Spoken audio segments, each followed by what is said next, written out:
One of the first things you need to learn about your bass is the name of the strings and what that really means. So, taking a look at a 4-string bass, we have the fattest string here, which makes the lowest sound, and we have the thinnest string here, which makes the highest sound, and then the 2 in the middle. Now, the names of the strings are the notes that the strings make.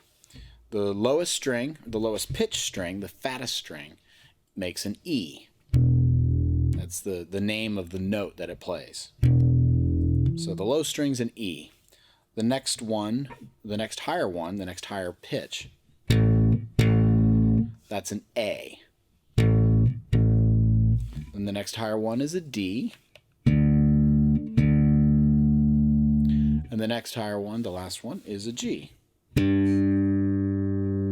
E, A, D, G. This is something you'll just memorize over time. And what I want to show you is how the strings relate to each other in terms of their pitch. So, if we start out on the E string, how far up the neck do we have to fret before it actually becomes the same note as the A string? Well, the answer to this is 5 frets. 1, 2, 3, 4, 5. If you have dots on your neck, it's the second dot.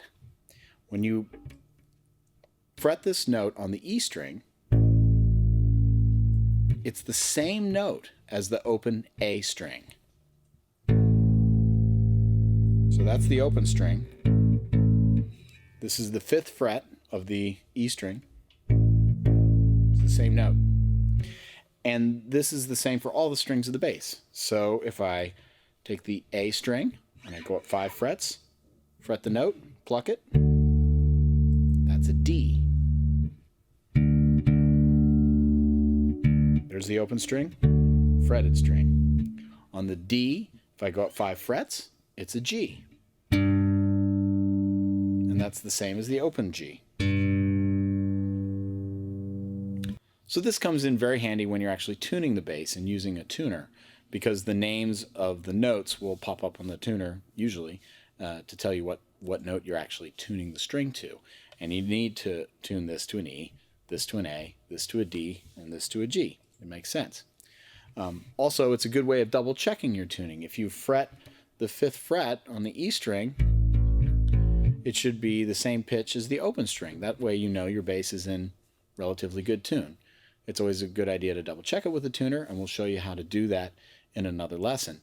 But that is how the strings relate to each other, and those are the names of the notes: E, A, D, and G.